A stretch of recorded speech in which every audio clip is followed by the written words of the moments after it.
Hi, our presentation is on Comcast for GEB5878 Business Process Integration. My name is Philip Curry.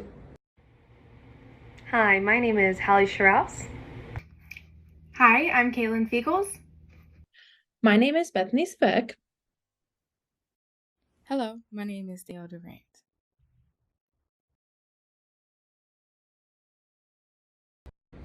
Introductions. So Comcast is an American multinational mass media and communication corporation headquartered in Philadelphia. It is the largest cable television company and the second largest internet service provider in the United States. Comcast was founded in 1963 by Ralph Roberts, Daniel Aaron, Julian Brodsky as a small cable system in Tupelo, Mississippi. The company grew rapidly through a series of acquisitions, and in the early 1990s, it had become one of the largest cable operator in the country. In 1996, Comcast launched its Xfinity brand, which now encompasses all the company's consumer products and services. Comcast's range of service includes cable television, internet access, telephone service. The company also offers a variety of entertainment and technology products, such as Xfinity X1, its Peacock video streaming platform, and Xfinity Home, which is a home security system. Comcast is constantly evolving. The company has been a leader in adopting new technologies such as digital operations, digital television, high-speed internet, and as mentioned earlier, a security system. Comcast is also a major player in the entertainment industry with a portfolio of television networks, production studios, and theme park. However, while Comcast has a strong media standing and presence in the communication history, the company also has a long recorded history of customer service issues. This presentation will identify some of these problems and our recommended solutions.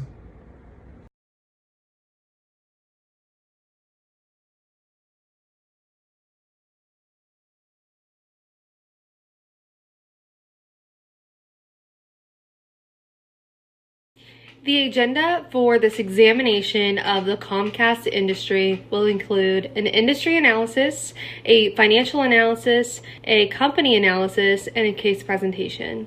The industry analysis will include a political, economic, social, technological, legal, and environmental aspects of Comcast. The financial analysis will include the balance sheets, income statements, and the ratios and formulas relevant to the analysis of Comcast. The company analysis will review the value, rarity, immutability, and organization, as well as some key success factors that contribute to Comcast. And finally, a case presentation, which will review different problems and their solutions within the Comcast company. The agenda for The first part of the industry analysis we are going to talk about is the general environment. This consists of political, environmental, social, technological, economic, and legal aspects of the industry. Today, we're really going to focus on the political and technological aspects of the telecommunications services industry.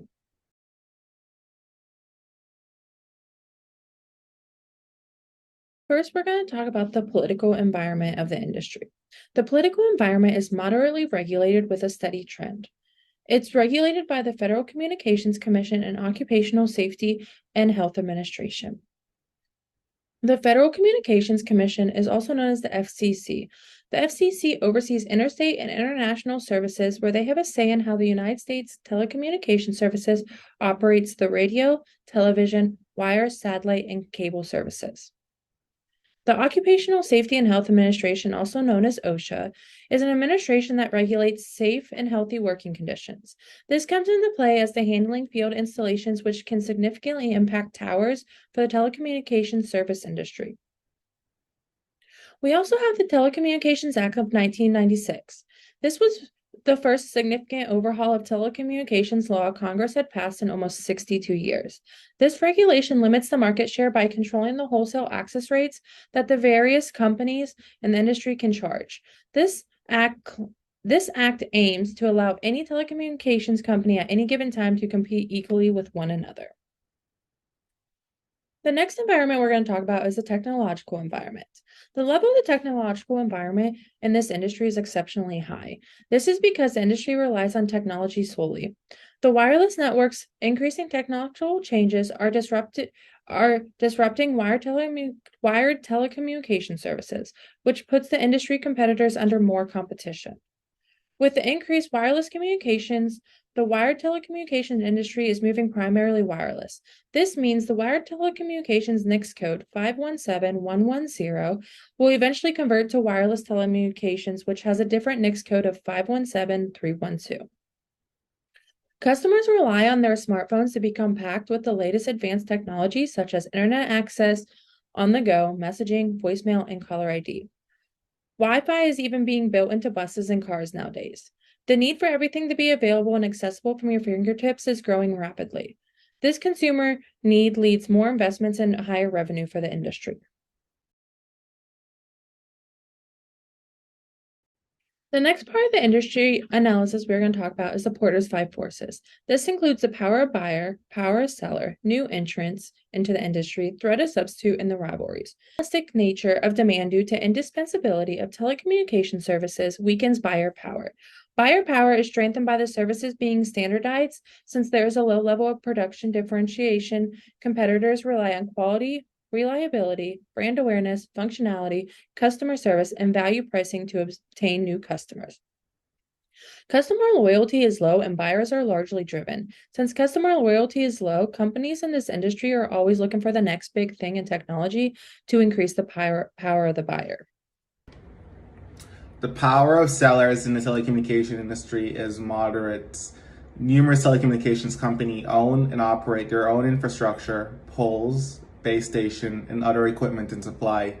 Zue, ZTE, Jupiter Network, and Ericsson all provide services for the development of wireless networks.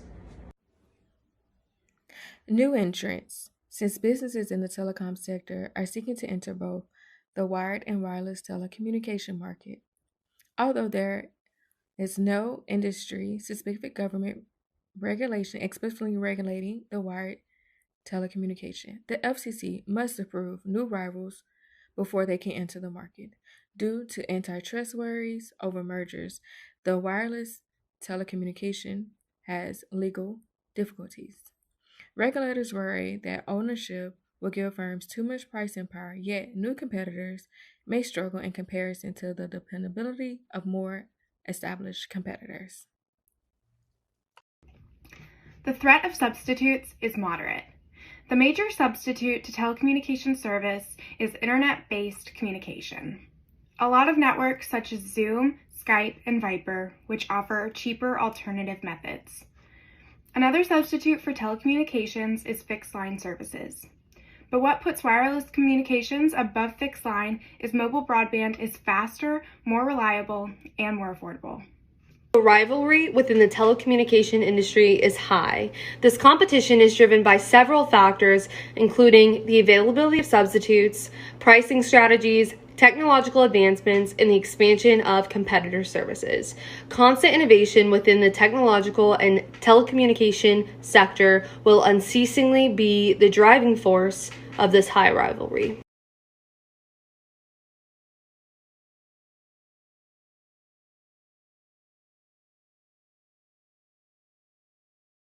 The different products and services offered by Comcast are cable communications, advertising, media, content licensing, regional sports and news networks, broadcasting, studios, distribution, theme parks, voice services, and wireless services.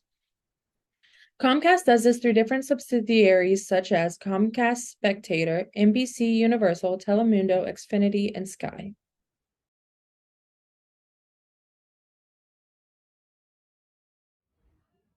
Now we are going to discuss major competitors. Verizon, AT&T, and Lumen Technology Inc. are some competitors that Comcast has.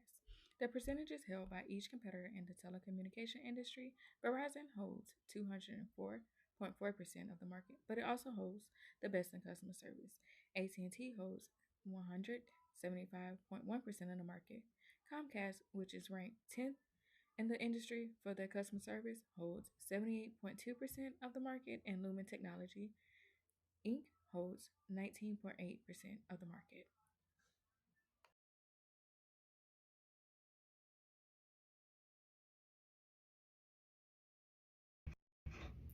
Now we will begin our financial analysis. We're going to take a deeper look at the income statement as well as the balance sheet and formulate ratios to gain a greater understanding of Comcast's financial position in the telecommunications industry.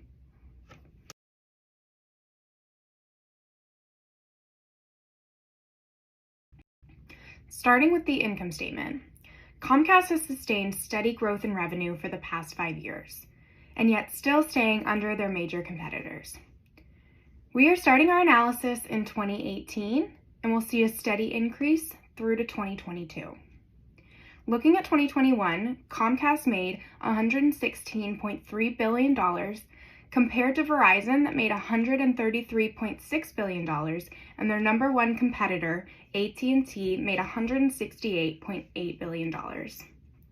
The driving force for Comcast derives in the growth of NBC Universal, such as media, theme parks, and streaming services. Expenses remain constant. The largest increase among operating income was due to the increase in services from NBC Universal. The increase in cable communications came from a need for increased programming expenses, along with tech support costs and increased marketing. This increase was offset by a decrease in customer service expenses.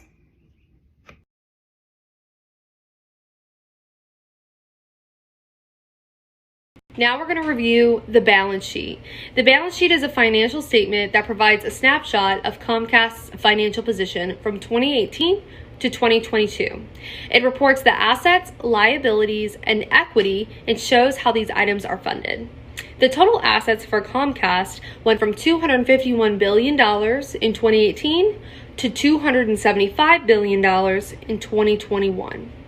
It underwent a 6.75% decrease going into 2022. Total liabilities and equity follow that same trend, increasing from 2018 to 2021 and showing a 1.5% and a 16.5% decline going into 2022. These trends were mainly attributed to COVID. Comcast's theme park, Universal Studios, was closed down by 2021 and has yet to gain the traction they once had pre-pandemic. Comcast is currently working on strategies to improve these numbers, such as increasing international market, increasing online interaction, and considering the possible entry into the educational sector.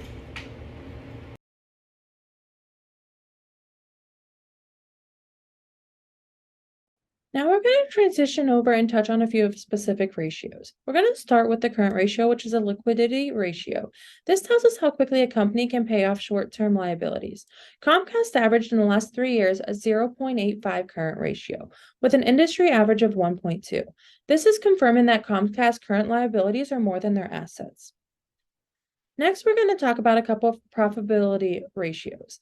First, it's going to be the gross profit margin, which stays consistent as expected as the increase in revenue coincides with an increase in cost of goods. A steady gross profit margin year to year is attributed to a good management team. The average across the industry is 50%. The next profitability ratio we're going to talk about is return on assets. This indicates how well a company can utilize assets to make a profit. Based on Comcast's 2022 return on assets at 5.5%, we can see that every dollar that Comcast invested into assets generated 5.5 cents of the net income.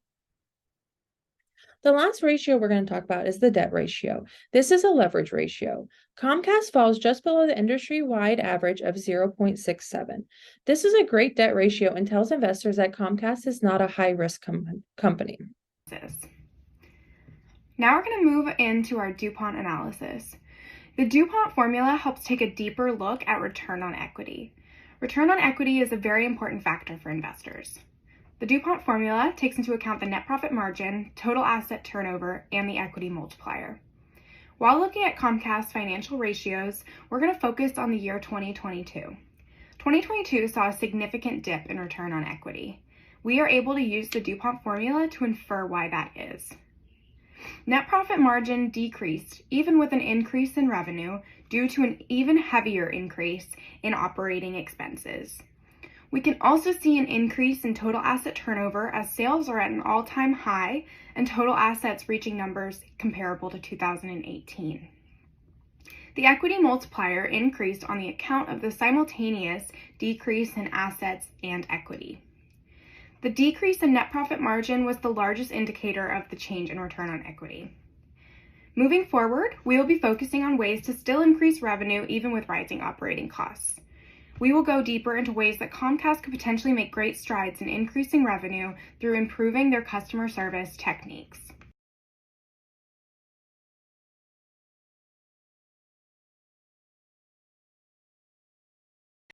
Now we will review the company analysis of Comcast. We will go over the mission statement, the value, rarity, imitability, and organization of Comcast, as well as a few key success factors that contribute to the success of Comcast. Starting with the mission statement, incredible technology and entertainment that connects millions of people to the moments and experiences that matter most. Comcast aims to seek out new connections, new technology, new opportunities, and more choices, as well as provide people with the best communication products that connects them to what matters most in their lives. The primary components that attribute to the value of Comcast include market position and product diversity. Comcast is one of the largest telecommunication companies with over $265 billion in market capitalization. This highlights and encompasses the strength of Comcast's market position. From cable, internet, and phone services to theme parks and home security, Comcast has a large, diverse portfolio, thus adding an abundance of value to the company and setting it apart from other companies. Comcast's rarity is attributed to many components and including its extensive network of subsidiaries and strategic investments. Some subsidiaries of Comcast include Universal Studios, Xfinity, Sky, and more. The multitude of subsidiaries contributes to the rare and diverse offerings from Comcast. Comcast has invested in many successful companies such as Peacock and Hulu, positioning themselves for future growth and acquisition. Brand strength plays a crucial role in determining the imitability of Comcast.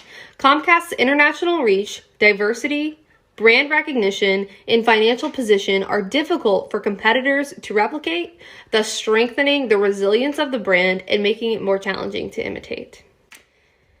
Effective organization is a critical component of any company's success, and Comcast's corporate culture serves as the driving force behind its organizational expectations. The company culture of Comcast revolves around innovation, teamwork, and accountability, which mold the successful company that we all know. Some key factors that contribute to the success of Comcast include strong market position, investment in technology, strategic acquisition, and brand strength. All of these elements work together to make Comcast the successful multi-billion-dollar company it is today.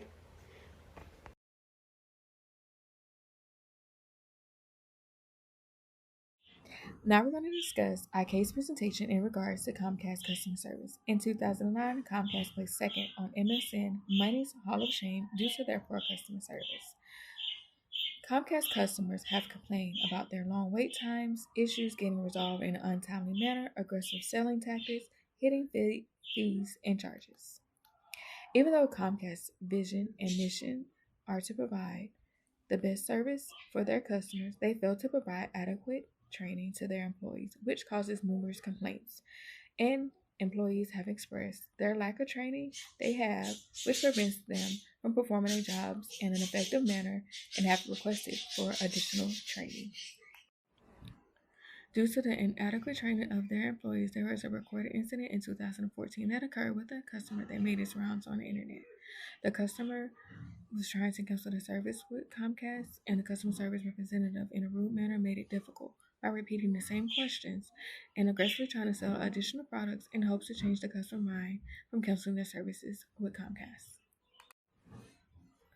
Comcast has lawsuits regarding violating the Consumer Protection Act with their hidden fees and charges, and other lawsuits from employees for obtaining free work from interns who were pressed to give free hours or they would be blacklisted in their chosen profession.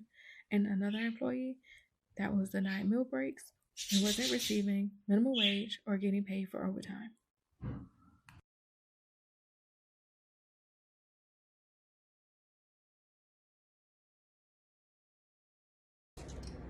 Problem, solutions, recommendation, and implementation.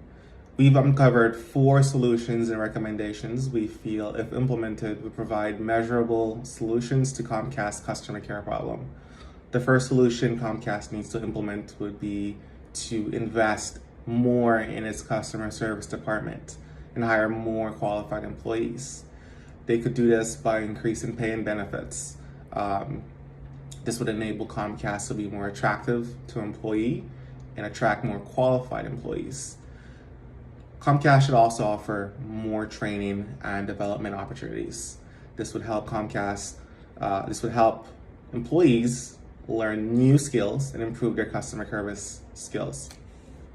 Comcast should offer a variety of ways for customers to contact customer service. This could include phone, email, chat, and social media. Just generally make it easy for customers to be able to contact the department. Comcast should also make it easy for customers to find the information they need.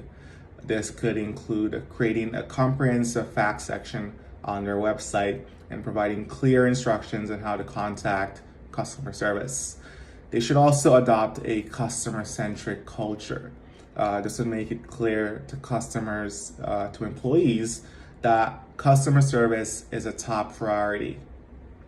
Our second solutions that we think Comcast should implement is Comcast needs to provide better training for its customer care representatives. So they could do this by increasing the length of training. The current training program is only 3 weeks long, which is not enough time to adequately prepare employees for the challenges of customer care. Comcast should increase the length of training to at least 6 weeks or even longer to adequately train customer care agents. Comcast should also provide more hands-on training. The current training program is mostly classroom-based, with little opportunities for employees to practice their skills in a real-world setting. Comcast should provide more opportunities for employees to shadow experienced customer service rep and to handle customer calls under supervision. They could also implement quarterly training, mentorship, mock training, etc. They could also provide ongoing training and support. After employees have completed their initial training, there should be ongoing training and support for them to stay up to date on the new products and services and develop their customer service skills. Comcast should provide regular training and support its customer representative through either online courses, in-person workshop, or one-on-one coaching. The fourth option, the third solution that we have for Comcast is that Comcast needs to be more transparent about its fees and charges. Comcast currently lists some of its fees on its website, but they're not always easy to find. The company should make all its fees and charges clear and easy to understand, and they should not bury them in fine print. They should prominently display all fees, charges on its website and in its marketing materials. Make it easy for customers to find these things. They could allow customers to opt out of unnecessary fees.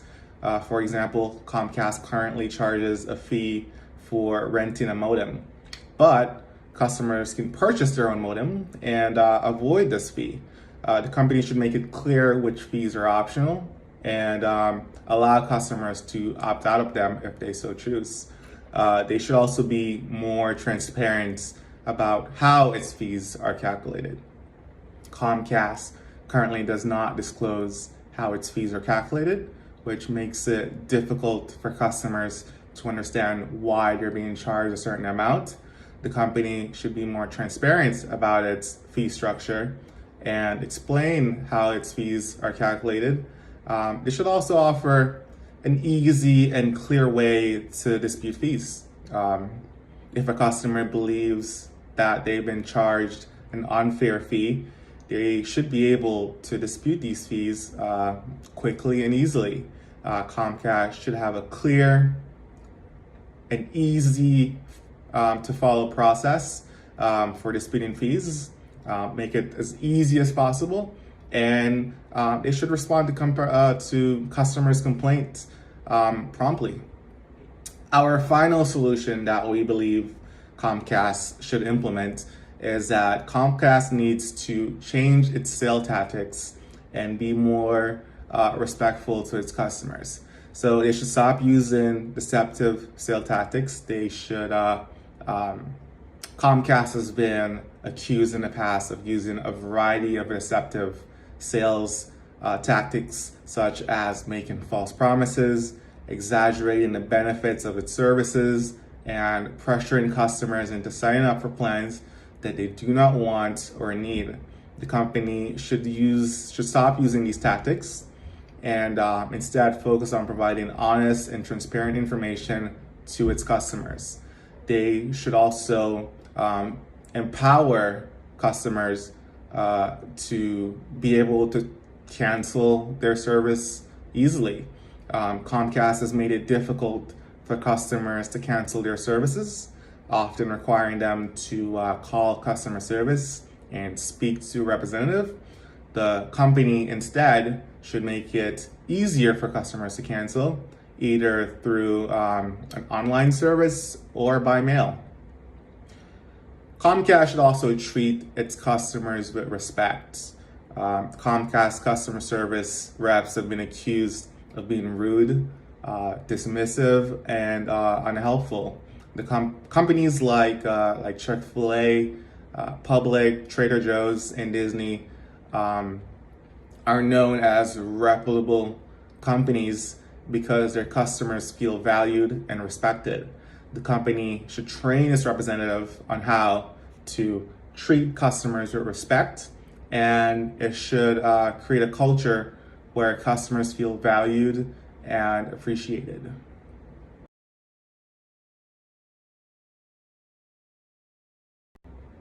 In conclusion, Comcast is the largest television company and the second largest pay TV company in the US. They are a major internet service provider, home automation and security provider, and wireless service provider. The company has a large customer base, a very strong balance sheet, and a history of profitability. However, the company faces stiff competition from other service providers of high-speed internet, such as AT&T and Verizon. By implementing the recommendations we make, Comcast can enhance its customer service reputation, which will result in an even more significant growth in its position, standing, and revenue.